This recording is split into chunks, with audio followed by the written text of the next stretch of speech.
Okay. Hello, welcome to the HEAS Ancient Genomics seminar of today, the first one of this year. And we're delighted to have Chiara Barbieri visiting us to talk about genetics and connections to linguistics, which is a topic that she has worked on for quite a long time already. Chiara is from Bologna. She did her PhD at the Max Planck Institute for Evolutionary Anthropology in Leipzig. That's where I got to know her. And since then, she has been at different positions in Bologna, Jena, and the University of Zurich, where she was a group leader, or is a group leader. And recently, she started as an assistant professor in Cagliari, in Italy. And well, she has been working on genetics, culture, language in different parts of the world, in Africa, and recently a lot in South America, which I think you will talk about today as well. So we are really looking forward to your talk. Thank you. Thank you very much for the invitation. Today we'll present some angles, if you want, some new perspectives to contrast genetic and cultural diversity in human groups. Using global genetic surveys to describe patterns of relatedness between and within different linguistic groups. I want to start with some thoughts about what shapes genetic and cultural diversity of human groups. I would say it's a balance between two opposite demographic effects. One is continuity and stability, and the other one is migration. With one, human groups will build cultural identities and gradients of relatedness with our neighbors. With migration, we create discontinuities, we mix genetic ancestries, and we push for cultural change. Now, to measure demographic history and relatedness, we can use genetics, and that's pretty straightforward. But what do we use to measure cultural relatedness? I would argue that the study of languages is a very powerful tool to reconstruct relatedness between human groups. And once we are able to reconstruct genetic histories and linguistic histories, will the two eventually match with each other? So languages evolve, they change with time, and this is a concept that we have a pretty straightforward in the system of cultural evolution, starting with transmission with modification. In this talk, I'm talking about languages, not the language faculty, but the diversity of the languages that we speak today. For example, why do we speak 7,000 languages? And we are in a system of where evolutionary processes influence each other from the cultural realm and from the biological realm, creating sort of feedback loops. Ideas of how the creation of new cultural niches can influence our biological evolution. There are several examples. One of the most used textbook examples is how by domesticating animals and using milk in our diet, human groups have been able to digest milk as adults, even with some specific genetic changes accompanying this process. This is a classic concept that we are all familiar about. I want to present you another case of the many that we could make that also includes linguistics and that works from elements of human evolution and the evolution of the skeleton.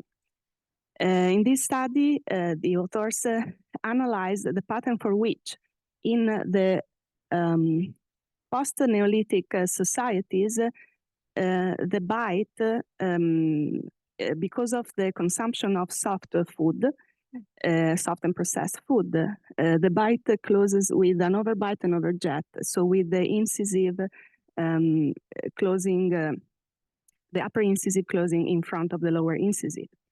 This position allows for these upper incisive teeth to touch the lower lip and facilitates the production of sounds called labiodentals, which are the sounds F and V.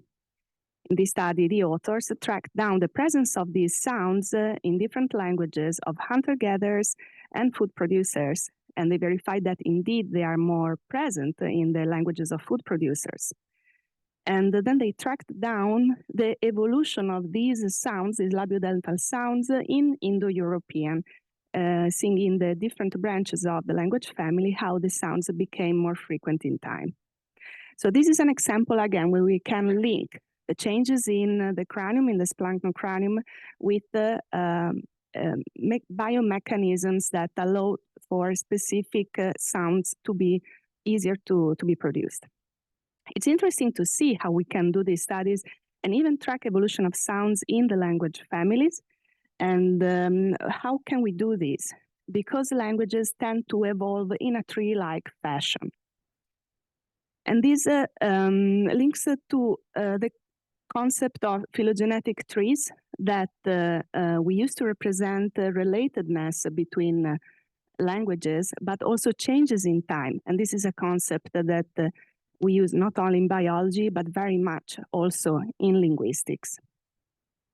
It brings us to the concept of language family, which is a group of languages that are related to each other up to a common ancestor.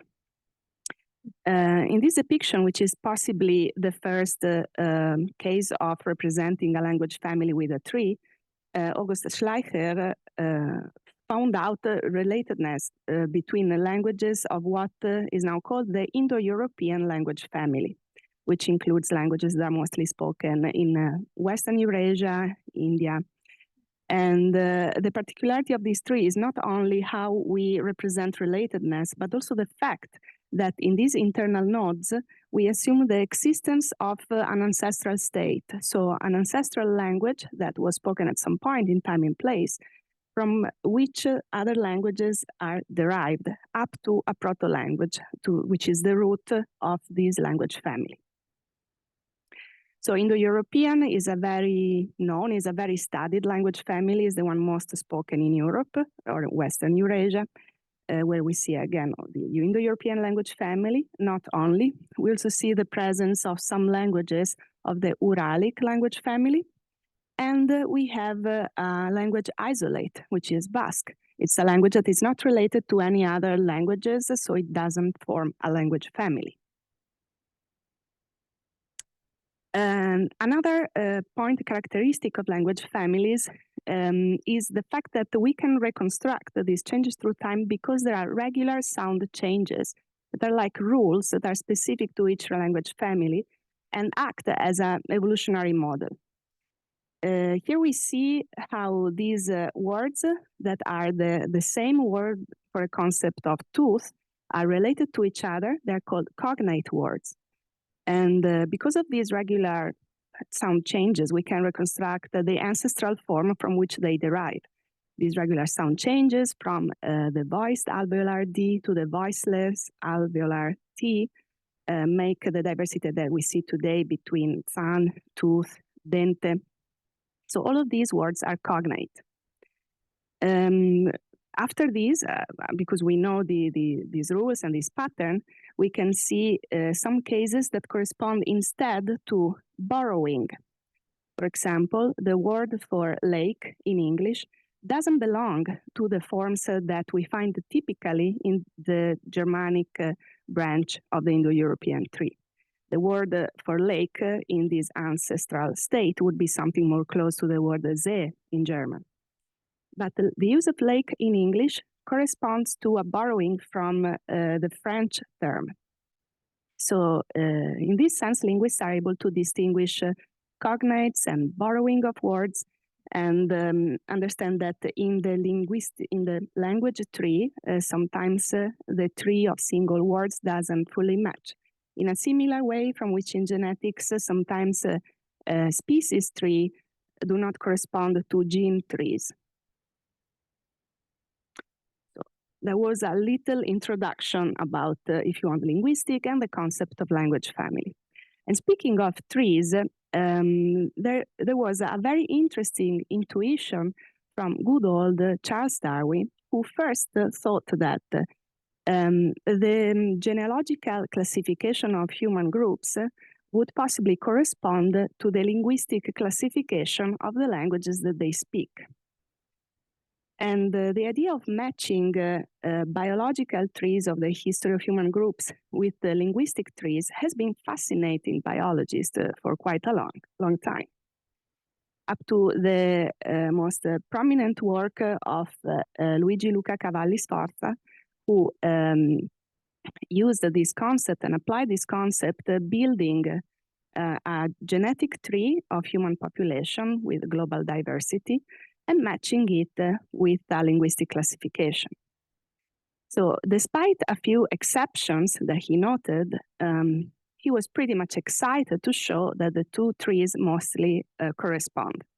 Now, this study we can say it has some limitations today because of a small sample size to represent the global diversity of human groups, and because the linguistic classification used at the time today wouldn't be supported anymore. There are some groupings that are not supported anymore, which already gives us some idea of repeating maybe this concept study with a larger database. And we're going to see these later in the talk. Another element that has been developed, a theory, if you want, to fully explain this linguistic diversity that we see today, is the farming dispersal hypothesis that would explain why some language families became so large. It's more of a causal conceptualization that links the diversification of these large language families with demographic expansions that in turn would have been triggered by technological advance, which is the change into a food production system that triggers demographic growth. So in different regions of the world, in the different continents, we would have this event of shifting to food production, demographic expansion, that would correlate with the formation of large language families, where people migrate carrying their genes and their languages and progressively diversifying languages in the sub-branches of these linguistic trees. This concept has been adapted, again, for different regions of the world. In some it works well, in some it works less well. A classic case study is the one of the Bantu expansion in sub-Saharan Africa. Linguistic, genetic, and archaeological evidence all tend to agree on this version of the story, where Bantu speakers started to migrate from the grasslands of Cameroon around 4,500 years ago, and have been spreading all over these regions of sub-Saharan Africa. This is a linguistic tree calibrated based on word lists generated with Bayesian methodologies, and the linguistic tree corresponds to genetic data available so far, genetic homogeneity of Bantu speakers versus non-Bantu speakers, and with the timelines also suggested from archaeology. So we start to see some examples where matching genes and languages is becoming quite interesting, but before we get too excited about it, we have to think that there are some limitations, and the main one is that cultural traits are not passed only vertically, like genes, but also horizontally, in processes that can become as extreme of the concept of language shift, where a human group can, in a very short amount of time, shift to another language simply through cultural exposure and without demographic exchange. So summarizing from these elements, I'm suggesting two complementary ways to link languages and their speakers. One is more through the historical perspectives, comparing migration routes and diversification patterns, divergent times, related profiles, in more like of this building tree kind of interpretation. The other one is about understanding the demography of the groups and how the interactions of speakers shapes the diversity of the languages that are spoken, and even the features of single languages and language families. And we are going to see these two elements in some case studies that I'm presenting now. Before going to the global genetic surveys, we are anchoring this concept with some local case studies. The first one is in Africa, with the contact between Khoisan hunter-gatherers and Bantu agriculturalists. And the second one is in South America, tracking the genetic ancestry of indigenous Mapuche group in southern Chile. So this first study is quite simple, if you want, quite straightforward.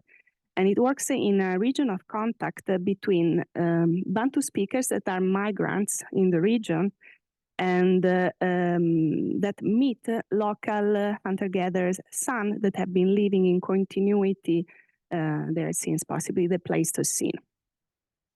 Linguistically, we have a very peculiar situation where there is one linguistic feature that is very characteristic, very unique of that region, is the presence of click sounds, click consonants in these so-called Khoisan languages. In this region, we have some Bantu groups, so some Bantu languages that incorporate these click sounds, possibly with contact in the region. And with the linguists, we've been asking, is this contact a simple cultural contact, or does it entail a more complex demographic exchange? Or if you want, what does it take to incorporate this very particular and unique linguistic feature into this language? We've been analyzing the genetic makeup of Bantu-speaking populations. Some of them speak Bantu languages with these clicks, and some of them do not have this click, do not use these clicks, using maternally inherited mitochondrial DNA and paternally inherited Y chromosome. And this is one of the results where I'm tracking the presence of specific genetic markers or haplogroups that are very, very characteristic of the sun hunter-gatherers, so-called Khoisan groups. And I'm showing them in these plots. And the interesting point here is that we see a high presence of these Khoisan-specific markers in the Bantu groups with clicks, but mostly on the maternal side, on the mitochondrial DNA. So the story is that Bantu migrants have been in contact with the local Khoisan groups, and they've been intermarrying in a sex-biased way with the local women, local Khoisan women. And this has been accompanying the sharing of these linguistic features. In this second study, we are in South America, in southern Chile, tracking the genetic ancestry of Mapuche groups, a study conducted with PhD student Epifania Arango-Isaza. Mapuche are the largest indigenous group in Chile today. The population that has been living in continuity in the region, experiencing contact with first the Inca Empire, the southernmost expansion of the Inca Empire, then with the first Spanish colonizers, but remaining largely independent and in control over their lands until the Chilean independization from Spain. The language they speak is called Mapudungun and is a language isolate. So it's not in a language family. It has some interesting characteristic, which is the presence of a word borrowing from Quechua, which is a language family widely spoken in the central Andes. These are some examples of these words in Mapudungun that are borrowed from Quechua, like chalwa for fish and inti for sun. And they're clearly, they don't belong for these sounds to the Mapudungun language. So how did this word arrive down there? The easiest explanation would be that is for the contact with the Inca Empire, which is relatively shallow in time. It's not older than 600 years ago. So to track these patterns of diversity and the genetic history of these groups, we've been generating data with participants of Mapuche descent, comparing with a continental database with ancient and modern DNA. The first idea would be to characterize Mapuche, thinking that they speak an isolated language, and are they also genetically isolated? Do they belong to a small group? The different genetic analysis that we did show that they do not have a high level of consanguinity. They have a low level of homozygosity and a relatively large population size in comparison to other populations of South America. But in a way, they are indeed genetically isolated, and we could track their genetic ancestry with ancient DNA up to 5,000 years ago in the region, with relatively low contact with the rest of the continent. And looking at a more recent time frame of contact, here we analyze identity by descent genetic block, which are pieces of the genome that are identical between two individuals, possibly shared from a common ancestor, indicating a contact. And the size of this block is proportional to the time that has passed from the common ancestor. So being in different time scale, we see a network of relatedness with our Mapuche groups, relatively isolated, but still showing some contact with the Central Andes. Contacts that go back in time quite far and stopped in the more recent time frame. So possibly these contacts have been ongoing with Central Andes even before the time of the Inca Empire. So in summary, population speaking a language isolate, they are in relative isolation, but not with a small drifted population size. Here we have a large population size. And about this borrowing of words from Quechua, we know that the contact has been ongoing and ancient. So when we see that these groups have been in contact with the Central Andes so far back in time, if it was not the Inca, we don't know exactly who it was, but we are just looking at a historical chapter that is a bit understudied and still to be uncovered. Okay, now for global scale surveys, after we've seen a couple of cases to understand how and in which way genes and languages can go together, we're going to global scale to analyze this more systematically, analyzing really how much genes and languages do match and what happens with this language family size and language isolates. For the first study, the question is, are really language families spread by demographic expansion, like the farming spread hypothesis? Do we really pass genes and languages together? It's a sort of reprisal of Cavalli Sforza work. And I started with this, thinking that the question has been polarizing colleagues quite a lot, with the geneticists that implicitly want to show that Darwin was right, focusing all the time on the point expecting the genetic and linguistic histories to match. And the linguists sometimes arguing that horizontal transfer is too pervasive to expect them to match, or even that asking the question doesn't make sense at all. So here I want to focus on the mismatches, start to work defining mismatches and see how pervasive they are. And for example, in this figure, imagine we have a history of different human groups and the history of 5 language families represented with different colors. In this part of the imaginary landscape, linguistic history and genetic history go well hand in hand. In this other part of the map, linguistic and genetic histories do not overlap at all. So I want to ask, in reality, in the real world, does it look more like this or more like this? More in match or more in mismatch? And even if overall we have a correspondence, can we spot the single cases of mismatch that do not fit in the picture? To answer these questions, I put together a panel of genetic diversity that is called GELATO, Genes and Languages Together. It has a decent global coverage, and it has been curated to use populations matched with linguistic identifiers. And here the colors correspond to these large language families that I've been talking so far.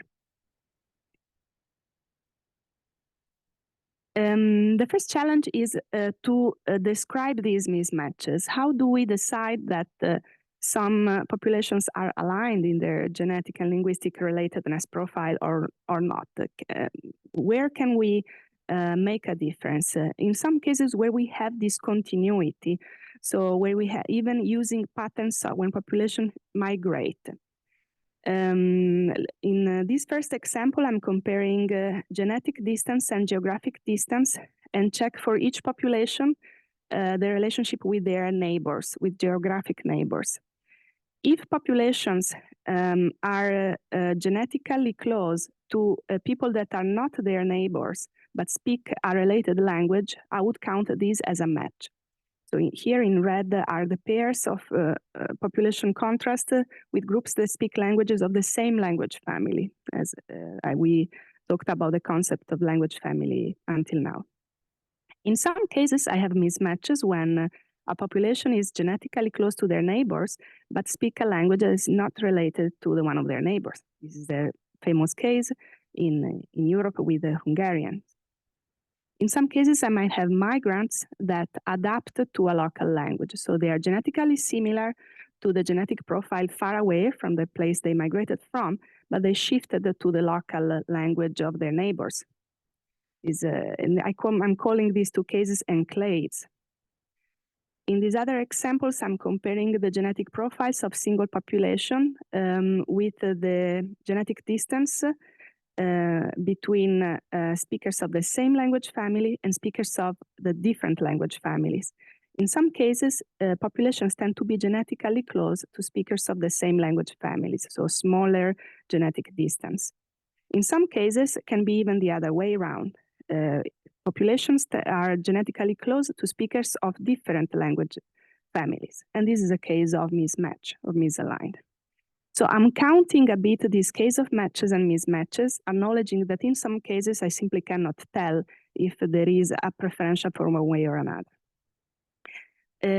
Generally, most populations tend to be in match, but out of different calculation, different methods, even downsampling, I always come out with around 20% of populations that are in mismatch.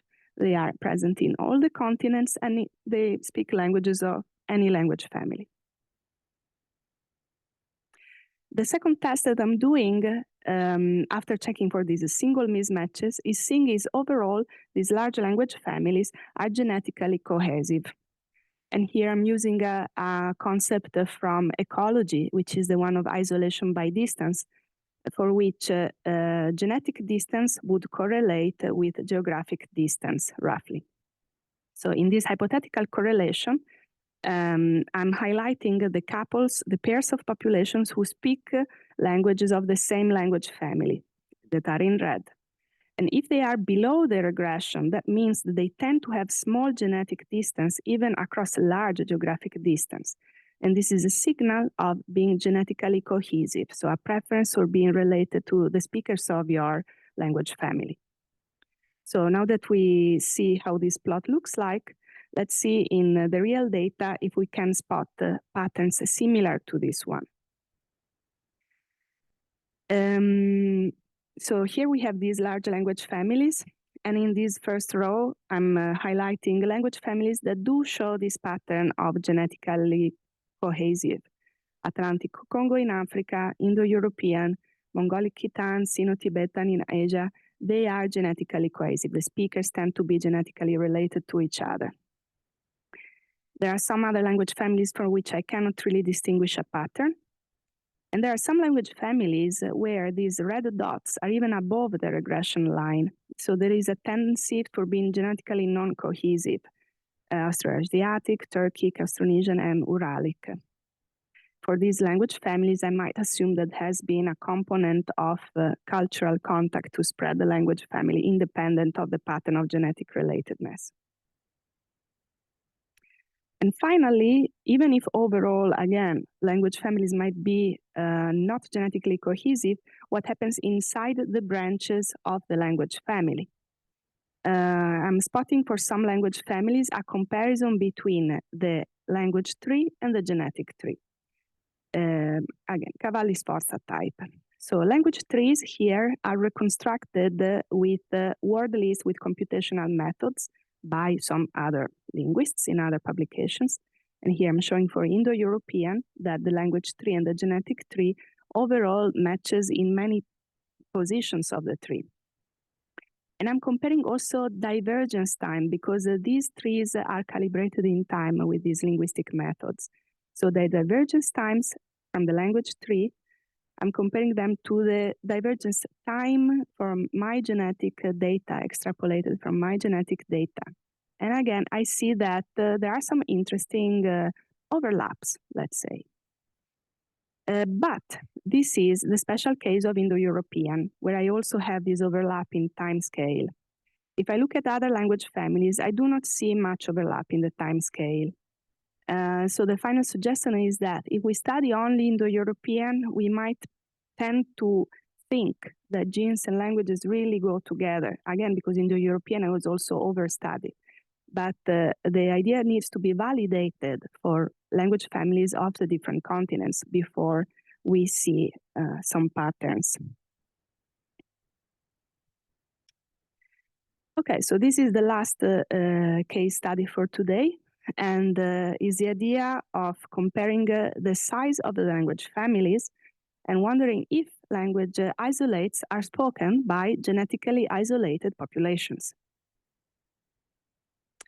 So the distribution of size of the language families in the world today is very, very skewed.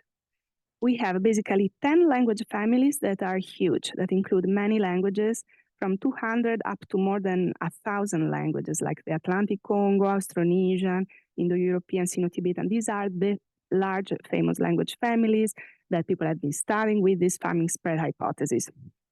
On the other side of this distribution, we have a huge amount of languages that are classified in small language families with 3-4 languages inside the language family, or language isolates, where we have just one language that is not a language family. So very huge numbers here. What brings these very diverse distribution of languages and language families? Are small language families the isolated relics of groups that used to be large in the past, and maybe they are the only survivor of what used to be a large language family, or even a medium-sized language family? And the large language families are really coming from population expansion. In this way, we should see that the speakers should have a large population size.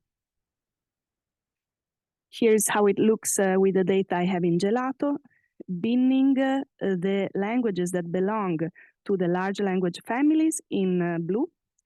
And in red and orange, we have speakers of languages of small language families or isolated languages like Basque. I'm using different genetic measures that are influenced by isolation and small population size. So like genetically drifted populations would have a high level of homozygosity, a high amount of runs of homozygosity segments, and a high genetic distance with other populations if they are particularly drifted and isolated. So the tricky part here is to decide who is more isolated, who is more distinct to the rest. We have to establish a sort of baseline. So here I'm comparing in a geographic radius. For each population, I'm checking if they are more diverse than their neighbors. In this case, like if they are more diverse than 100% of their neighbors, or on the opposite side, if they are just the ones with the lowest homozygosity, the lowest FST, so the ones that are more similar to their neighbors. Or maybe if there is a 50-50 chance to be more or less diverse than their neighbors. Using the same color code with the same bins, I see that populations from these large language families, they have a more or less a normal distribution. They have a chance to be more diverse, less diverse than their neighbors, is a bit all over the place. But in the small language families or language isolates, there is a tendency for population to be indeed more homozygous or with a higher FST to their neighbors. So there is a tendency for isolated populations, genetically isolated populations, speaking isolated languages or languages from small language families. But there are interesting exceptions, and basically it's like, okay, but why are there some populations that are really not homozygous or with very small FST that speak isolated languages? I'm highlighting this same pattern in this plot where I compare high genetic distance, high homozygosity. So this upper corner of the plot is the most isolated and drifted populations. And in red, I have the populations that speak language isolates or small language families. So when the red populations are here is a bit expected if I understanding this demographic connection, sort of making sense. But what are these populations doing down there? I think it's not a language shift because by definition, language isolates and small language families are less represented, spoken by a smaller number of people. And there is a lesser chance to be exposed to that, or that these languages would gain prestige, so that there is a sort of push towards a language shift. So it's easier to assume that these populations have been maintaining a language despite being genetically connected with their neighbors or with a large population size. So what happens here? Maybe I don't have statistical power, like I don't have enough neighbors to establishing a baseline, so I cannot really decide who is the most diverse or the less diverse in the region, like here in my database in Siberia. In some cases, I have a case where an isolated language gained a level of prestige, is a high status language, is the language of a country, like in Korea. In some other cases, like in the Pacific, I have a deep genetic structure with the presence of divergent ancestries, like the one that we call the Papuan and Austronesian in the region, that create this effect of genetic diversity in populations that are instead, they count as a small census size in some of these islands of the Pacific. There is one more idea that I can mention, is a bit a provocative idea, which is the fact that maybe we can analyze these language isolates and think that there are different kinds of language isolates. Some are remote relics, and maybe some others are language that used to be part of large language families, but that we might have lost the power linguistically to reconstruct with some solid evidence their relationship to other language families. And this I'm saying as a bit of a provocation, but it's part of a conversation that we can have with linguists. So in summary, I think some of the main concepts that I want to mention at the end is that we've seen this contrast between migration and stability and continuity in shaping these gene culture diversity patterns. We've seen that genes and languages overall, despite trying my best to spot for mismatches, they tend to go together, and that people demography indeed can influence linguistic diversity.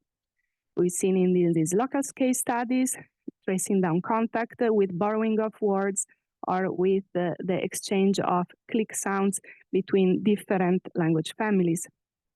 We've seen at the global scale, looking for these genetically cohesive language families, and with the tendency for small isolated population to speak isolated languages.